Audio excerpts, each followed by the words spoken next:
Bonjour chers auditeurs de Prévention Santé, nous sommes en direct d'Échirolles pour la journée AFRA, cette journée pour les fibromyalgiques. Alors si vous êtes touché de près ou de loin par cette pathologie, on a une spécialiste avec nous, le docteur Anne Dumollard de Grenoble. Bonjour à vous. Bonjour, je suis médecin rhumatologue de formation. J'ai travaillé environ 15 ans en hôpital. J'étais en centre de la douleur et dans le service de rhumatologie sur 2 unités. Et je me suis investie très tôt dans la prise en charge de la douleur puisque j'ai une formation, une capacité de prise en charge et d'évaluation de la douleur chronique et une formation de thérapie cognitive et comportementale de la douleur. Pour vous, qu'est-ce que la fibromyalgie ? La fibromyalgie, c'est, certains diraient une maladie, un syndrome qui comporte une symptomatologie assez diffuse dont on pourrait penser qu'elle n'a pas vraiment qu'elle n'a rien en commun et qui en fait repose sur quelque chose qui maintenant est de plus en plus démontré, qui semblerait être une pathologie du système nerveux central, avec un trouble qui est maintenant bien démontré par une nouvelle technique de neuroimagerie, un trouble de régulation de la douleur. Ça serait en quelque sorte une maladie de la douleur. Et comment la détecter cette maladie ? Donc c'est tout le problème de la difficulté, peut-être confortée par nos schémas sociétaux, de la dichotomie entre le visible et l'invisible, qui ne touche pas d'ailleurs que la médecine. La fibromyalgie ne se détecte pas par les moyens habituels de détection des pathologies, c'est-à-dire qu'il n'y a pas d'examen sanguin, il n'y a pas de bilan radiologique, il n'y a pas d'examen clinique particulier chez des patients qui ont surtout une description symptomatique de troubles. C'est un ensemble de troubles. En fait. Voilà, cet ensemble de troubles par leur description, par la personnalité peut-être sur lesquelles ils se développent, par l'habitude qu'on a quand on écoute ces patients, comme quelqu'un qui vous décrirait une migraine, on peut je dirais facilement, quand on est exercé, faire ce diagnostic de fibromyalgie. Alors souvent on dit la fibromyalgie c'est un peu un fourre-tout, une maladie fourre-tout, et elle est aussi très méconnue. Elle existe depuis très longtemps ou on en parle plus maintenant ? Les deux, je dirais, elle existe depuis très longtemps. On a des cas très récurrents dans la littérature de tableaux de fibromyalgie qui ont été décrits, notamment depuis les années 1980, mais si on regarde plus loin, la fibromyalgie a été décrite dès les années 1800. Certains disent peut-être même que Job serait un des premiers fibromyalgiques avec des douleurs diffuses. Ça va intéresser aussi d'autres auditeurs. Donc, mais je ne me mouillerai pas plus. Mais quelque chose qui existe depuis longtemps. Et d'ailleurs, les personnes qui ont une fibromyalgie nous disent souvent « mais ma grand-mère souffrait de troubles, je suis persuadée maintenant qu'elle avait une fibromyalgie ». J'ai vu arriver des personnes âgées en consultation tout émues en disant « docteur, j'ai vu ça dans le journal, mais c'est moi j'ai ça depuis que j'ai l'âge de 5 ans, on ne m'a jamais rien trouvé, je suis persuadée ». Et quand je les examine, c'est réellement une fibromyalgie. Donc je dirais, c'est quelque chose qui existait avant, mais qui n'était pas diagnostiqué. On n'avait pas mis un mot dessus. On n'a pas mis un mot dessus. Et d'ailleurs, moi, en tant que rhumatologue, je suis persuadée que j'ai traité et que j'ai vu traiter beaucoup de rhumatismes inflammatoires dits séronégatifs, c'est-à-dire des rhumatismes inflammatoires dont on pensait que c'était des polyarthrites rhumatoïdes, des spondylarthrites ankylosantes, mais sans qu'on trouve les marqueurs biologiques, qui, à mon sens, étaient d'authentiques fibromyalgies. Quels sont les facteurs actuels qui vont déclencher des fibromyalgies ? Les facteurs de déclenchement des fibromyalgies... Du XXIe siècle surtout. Hein. Voilà, alors tout à l'heure on disait, elle existait depuis toujours ? Oui, mais probablement que notre modèle de fonctionnement sociétal va faire en sorte que l'on va voir de plus en plus de survenue de ce type de diagnostic. Comme on voit de plus en plus survenir de troubles musculo-squelettiques des membres supérieurs, alors que la mécanisation de fonctionnement des entreprises n'est pas plus compliquée, au contraire. Donc on pense que les modèles psychosociaux font en sorte que des pathologies comme les troubles musculo-squelettiques ou la fibromyalgie peuvent être en fréquence croissante dans notre société, notamment les modes de fonctionnement dans les milieux du travail, la mondialisation, les rythmes biologiques qui ne sont pas respectés, la course au rendement. Le stress, l'alimentation. Alors, quel conseil donner à nos auditeurs ? Alors le stress, oui, des accumulations de stress vont dérégler notre système.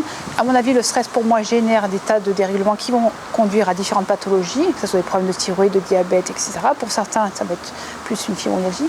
L'alimentation, on en parle beaucoup, même si c'est un sujet qui n'est pas toujours bien étudie dans les milieux Il y a universitaires. beaucoup de choses avec beaucoup de choses, effectivement. En études de médecine, ils font à peine 4 heures de nutrition. Alors moi, je sais que par exemple, le régime sans gluten, quand je travaillais à l'hôpital, était volontiers l'objet d'un peu de suspicion, stigmatisation, notamment le régime signalé de cette personne qui, à mon avis, a écrit des choses qui étaient un petit peu précurseurs. Or, maintenant, je vois de plus en plus de patients qui font cette adaptation nutritionnelle, cette micronutrition, l'adaptation au gluten, et qui réellement se déclarent mieux. Ce qui m'a interrogée, et j'ai poussé un petit peu les recherches, plutôt que de me dire je reste dans ce fonctionnement de dire qu'on n'avait rien montré. Or, des conférences de consensus récemment ont eu lieu, par exemple sur l'intolérance au gluten. Il y a eu des conférences internationales de consensus qui disent effectivement l'intolérance au gluten, qui n'est pas de l'allergie, existe et peut donner certains types de troubles, de la douleur, de la fatigue, des troubles cognitifs. Mais c'est ça, parce que le gluten va inflammer aussi nos tubes digestifs, donc on sait que notre intestin est relié, et notre deuxième cerveau, on le sait de plus en plus. On a montré que notre intestin est notre deuxième cerveau, c'est-à-dire que notre cerveau communique avec notre intestin, mais que notre intestin, chose plus originale, on a montré qu'il communique aussi avec notre cerveau. Et donc, effectivement, la flore intestinale est importante. Tout ce qui va être ingéré, tout ce qui va arriver peut être source effectivement de déclenchement de réactions auto-immunes ou immunitaires qui peuvent, à mon sens, avoir un rôle dans le déclenchement de certaines problématiques de santé. Votre rôle aujourd'hui dans des journées comme ça, c'est de sensibiliser les gens et de leur faire prendre conscience qu'ils ne sont pas seuls face à ces douleurs. Les sensibiliser, leur dire qu'effectivement leur ressenti correspond bien à quelque chose qui existe. On ne peut plus maintenant nier que la fibromyalgie est reconnue internationalement par des critères internationaux, qu'il y a beaucoup de recherches dessus. Sensibiliser aussi les personnes à l'approche globale non médicamenteuse, les sensibiliser aussi au fait qu'ils ont des potentiels personnels de se prendre en charge, d'avancer. Ceci dit, nous, professionnels de santé, devons aider les personnes à trouver ces moyens, ces techniques non médicamenteuses qui, à mon avis, ont un grand impact sur l'ensemble de la santé. Ce sont lesquelles, justement, ces techniques non médicamenteuses. Donc, je crois beaucoup aux vertus de l'exercice physique, des programmes de réadaptation. La nutrition, on en a parlé, l'adaptation nutritionnelle, bien sûr, qui sera différente en fonction des personnes. Mais aussi, Ho'oponopono aussi. Voilà, j'allais dire toutes les techniques qui, pour moi, me passionnent et me font même entrevoir une possibilité que je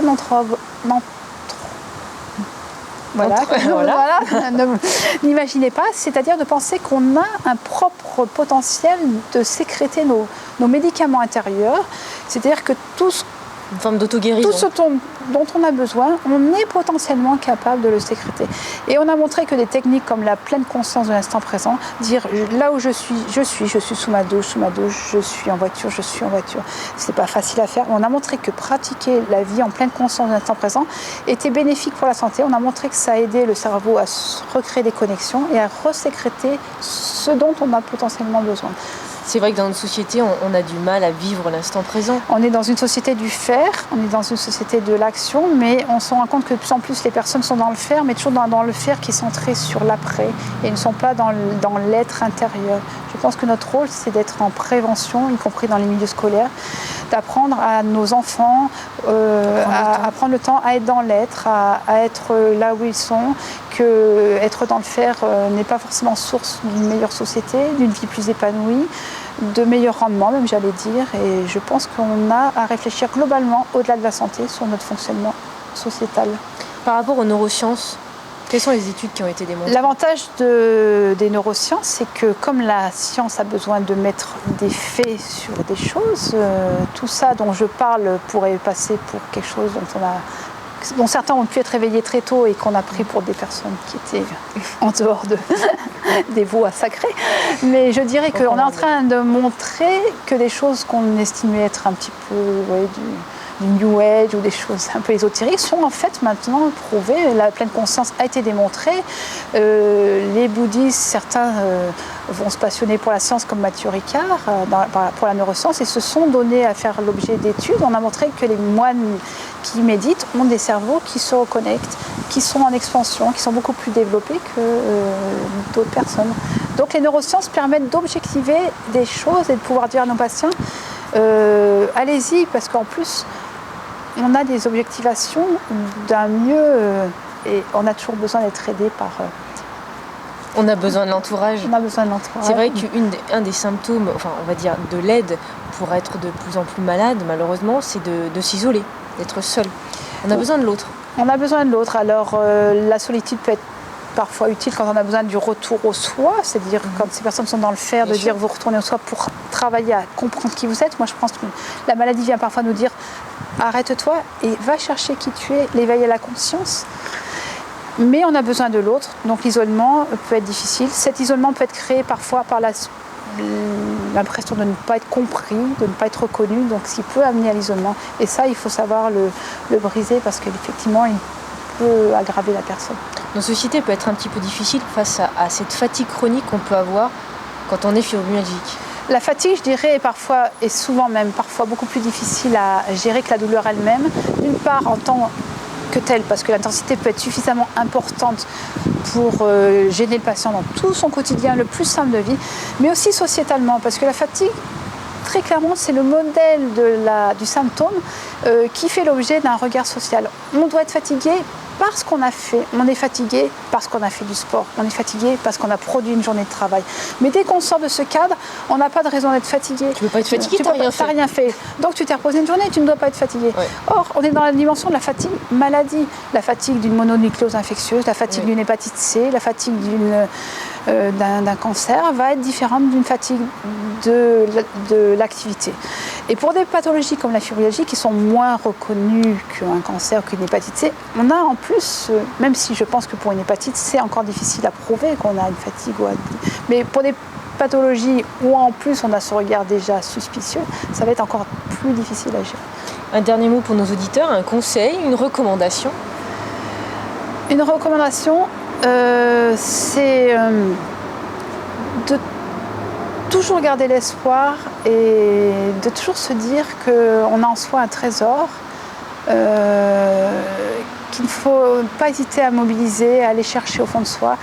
Et parfois, et souvent même, je pense que la maladie, elle peut nous ouvrir à des choses merveilleuses. Elle nous permet de nous découvrir un peu plus de et nous comprendre. Un peu plus, nous comprendre et même de nous révéler. On peut retrouver votre livre qui était paru pas très longtemps, au mois de mai, mois de mai 2014, Comprendre et connaître la fibromyalgie pour mieux la soulager. Oui. On peut la retrouver sur toutes les plateformes. Tout à fait. J'ai eu à cœur d'écrire ce témoignage de 15 ans d'expérience auprès de ces patients. J'avais besoin de témoigner d'un vécu, de mon expérience. Et je suis heureuse de l'avoir fait, effectivement. Et je pense que ça pourra aider les patients, mais aussi les praticiens, certains praticiens. Si on veut venir vous consulter sur Grenoble, c'est possible? C'est possible. Mais c'est secret. L'accès, il y a beaucoup d'attentes parce que... Il y a beaucoup de demandes. Beaucoup de patients que je suis depuis un moment et beaucoup de demandes. Oui. Si vous avez d'autres questions, amis auditeurs, vous nous contactez par le biais du site prévention-santé.eu. Et puis sinon, n'hésitez pas à réagir par rapport à d'autres interviews. On se retrouve prochainement, bien sûr, dans Prévention Santé. Merci pour cette belle interview. Merci à vous. Et puis, à bientôt.